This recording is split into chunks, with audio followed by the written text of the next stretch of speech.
ही थेट दृश्य आपण पाहतोय। मुख्यमंत्री देवेंद्र फडणवीस हे हुतात्म्यांना अभिवादन करण्यासाठी, त्यांना आदरांजली वाहण्यासाठी दाखल झालेले आहेत। उपमुख्यमंत्री एकनाथ शिंदे देखील दाखल झालेले आहेत। ही थेट दृश्य आपण पाहतोय।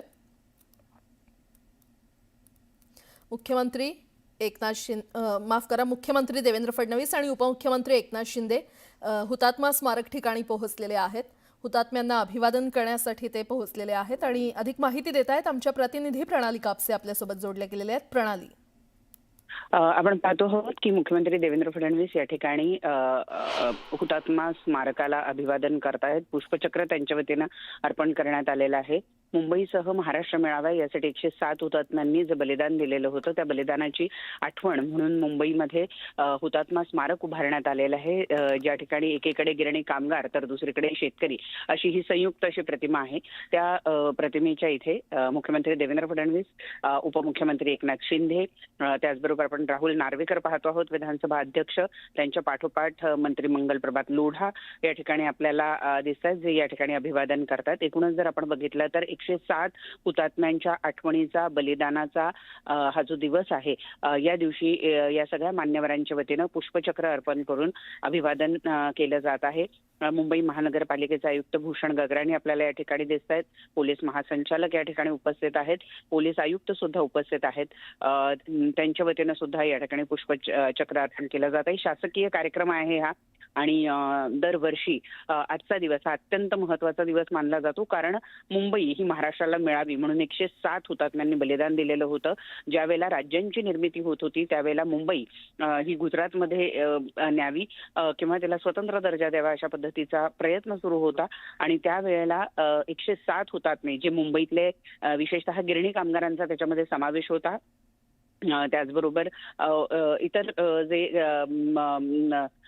या आंदोलनामध्ये सहभागी झालेले आंदोलक होते त्यांच्यावर आंदोलन जेव्हा थोडंसं पांगवण्याचा प्रयत्न केला गेला त्यावेळेला गोळीबार करण्यात आला। या गोळीबारामध्ये आणि चेंगराचेंगरीमध्ये जवळपास 107 जणांना आपला जीव गमवावा लागला होता।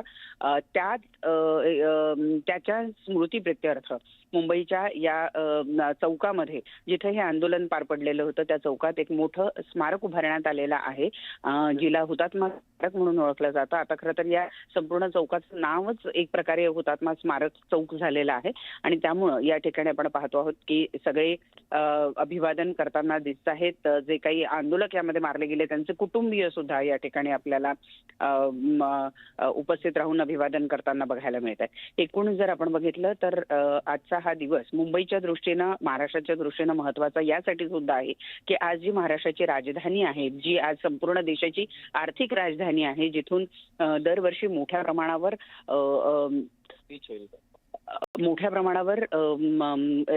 कर जात असतो देशाला, ज्यातून देशाच्या पायाभूत सोयी सुविधा ज्या आहेत त्या मोठ्या प्रमाणावर उपलब्ध करून दिल्या जातात।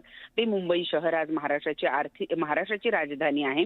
ते या 107 हुतात्म्यांमुळे, या 107 हुतात्म्यांनी जर त्यांचं बलिदान दिलं नसतं तर आजचा दिवस हा महाराष्ट्राला बघायला मिळाला नसता आणि याच कारणास्तव आजच्या दिवसाचं महत्त्व हे अनन्यसाधारणच आहे आणि म्हणूनच दरवर्षी शासकीय कार्यक्रम पार पडतो, इथे अभिवादन केलं जातं। खरं तर काल रात्रीच उद्धव ठाकरे आणि आदित्य ठाकरे यांनी सुद्धा येऊन या ठिकाणी अभिवादन केलेलं आहे। आज दिवसभर अभिवादनाचा हा कार्यक्रम सुरू राहील। अगदी सकाळी 7 वाजता आपण या ठिकाणी पाहतो आहोत की हुतात्म्यांना अभिवादन करण्यासाठी राज्याचे मुख्यमंत्री देवेंद्र फडणवीस या ठिकाणी पोहोचलेले आपल्याला बघायला मिळतात। त्यांच्या पाठोपाठ उपमुख्यमंत्री एकनाथ शिंदे, विधानसभा अध्यक्ष राहुल नार्वेकर, स्थानिक आमदार आणि मंत्री मंगल प्रभात लोढा हे या ठिकाणी पोहोचलेले आपल्याला बघायला मिळतात। बरं प्रणाली, धन्यवाद या माहितीसाठी। आपण पाहतोय मुंबईसह संयुक्त महाराष्ट्र राज्याच्या निर्मितीसाठी प्राणांची आहुती देणाऱ्या 107 हुतात्म्यांच्या स्मरणार्थ दरवर्षी 21 नोव्हेंबर हा दिवस महाराष्ट्र राज्य हुतात्मा स्मृती दिन म्हणून पाळला जातो आणि त्याच पार्श्वभूमीवर मुख्यमंत्री आणि उपमुख्यमंत्री हुतात्म्यांना अभिवादन करण्यासाठी हुतात्मा स्मारक परिसरात पोहोचलेत। त्यांच्यासह मंगल प्रभात लोढा देखील उपस्थित आहेत।